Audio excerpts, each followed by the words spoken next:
Well, ladies and gentlemen, it's Saturday, so obviously I'm not going to spend a long time doing the news, but there are a few news stories that we really need to talk about. And the first one is really a news story that, to be honest, was very, very predictable that this was going to occur. And that was around the Iranian inclusion in the naval exercises in False Bay. Now, if you've been watching Morning Shots, you'll know that President Rumpa ordered Iran to withdraw from active participation in the BRICS naval drill, and only to remain as an observer. Now, despite this, Iranian vessels appeared to have joined the sea phase anyway, so they actually got involved. And I covered that in the stories this week. Now, the defense minister says that the president's instruction may have been ignored or misrepresented. A formal board of inquiry has now been launched to determine who conveyed the instruction, whether it had been altered, and whether the SANDF defied civilian authority, in other words, the authority of the president and the minister, to exclude Iran.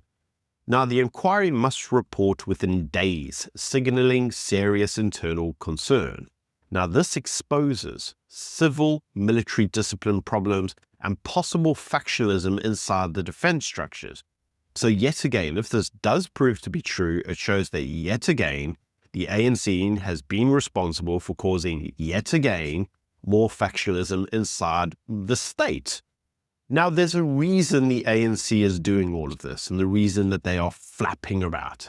And that is because the US Embassy in South Africa publicly condemned South Africa for allowing Iranian vessels into its waters, that's our waters. Now, Washington labels Iran a state sponsor of terror and a destabilizing force, and the US says that hosting Iran undermines maritime security and contradicts South Africa's claim of being non-aligned. Now, this is very strong condemnation language from the United States, and it's suggesting a form of fraying trust and not quite diplomacy with the government. In other words, the US is now actively singling South Africa out as being hostile. Now, the Iranian drill has become a symbol of South Africa drifting into the anti-Western bloc. In other words, the bloc that includes China and Russia.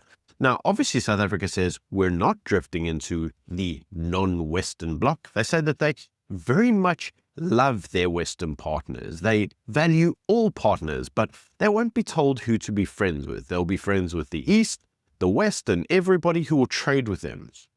But the problem is, that is not what we are seeing on the ground floor. And it is because of this that South Africa was excluded from the G20 in the USA.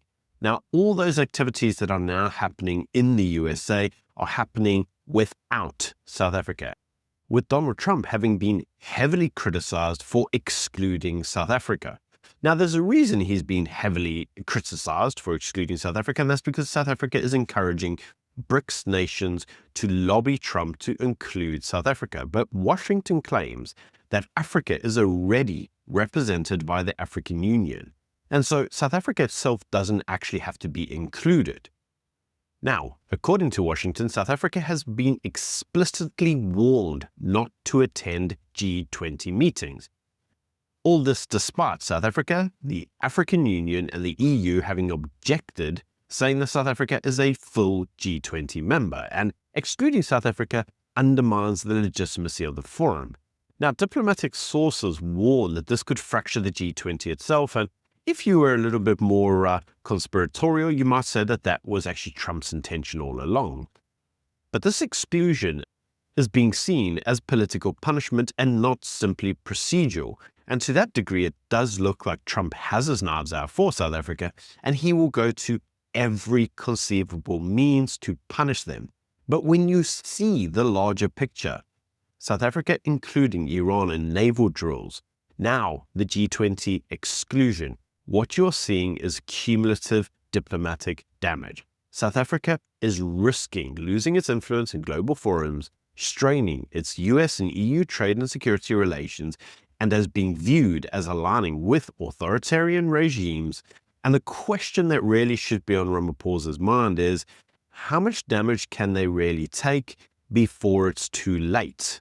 Who is actually in control over South Africa's foreign policy? Because from this perspective, If all of this has been done deliberately to undermine our relations with Western allies, well, you have to ask the president as to why.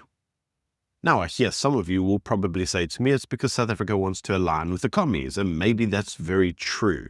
Or maybe Cyril's not actually in charge of the foreign policy at all, and as a result, the foreign policy has been bought by some foreign actor, and it's yet another part of the state that's being captured. That's at least another suggestion that some are making. Let me know what you think in the comment section below. Why is Ramaphosa allowing this to occur?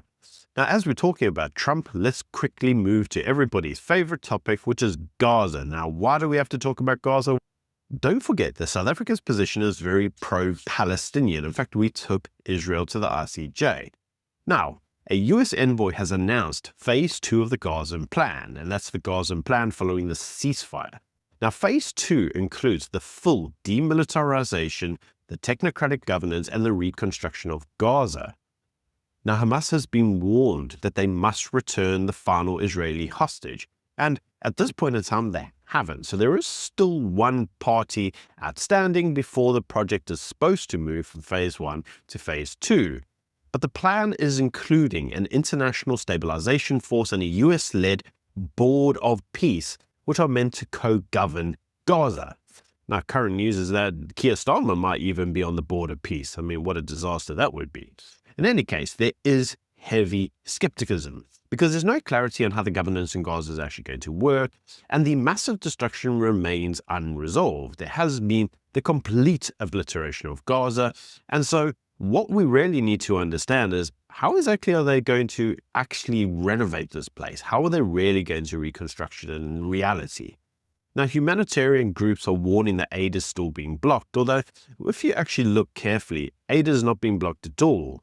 But it does show the US is asserting control in Middle Eastern diplomacy, which is in contrast with South Africa, which is being sidelined globally. Trump is already getting himself involved with Iran. We're already seeing Trump's involvement in the Middle East. South Africa, with the biggest little mouth in the world, is chipping away and chirp, chirp, chirp. They're going to take him to ICJ and free Palestine and what. South Africa likes to talk, but it is being sidelined globally by the big boys that actually do something. Now, don't for one second think that that is being lost on the American president, because the American president is fully aware South Africa is a chirping chihuahua, and they don't want to listen to the chirping chihuahua. It hurts their ears. And so what they are not viewing South Africa is as a form of assistance to global diplomacy. And that it is for that reason that South Africa is being excluded from things like the G20, and maneuvers to include South Africa with Iran in forms of naval exercises is not seeing South Africa as being diversified in terms of its interests. It's seeing South Africa as being desperate to have any global friend, anyone, as long as they'll be friends with them. Now, moving on to a final news story, and that is that the ANC and the IFP leaderships are considering ejecting the EFF from all hung municipal coalitions. Now, this has been triggered by the EFF backing a MK Party motion of no confidence against the KZN Premier, in KZN. Now, the move could collapse existing local coalitions and marginalize the EFF even further. And the indications are that a realignment is occurring in South African politics, with the EFF's influence appearing to shrink both locally and nationally. Nobody likes the EFF anymore, and the EFF's days really do seem like they've come to an end. Anyway, ladies and gentlemen, that's the news. Let me know what you think in the comment section below. I mean, the Iranian inclusion in the exercise was never going to go unnoticed and was always going to result in a form of diplomatic fallout. The fact that Ramaphosa tried to call it off at the last moment and hoped that the US wouldn't notice was just, well, stupid. The US, of course they noticed. They have an embassy here. Anyway, that's the news. Let me know what you think in the comments. Until next time, bye.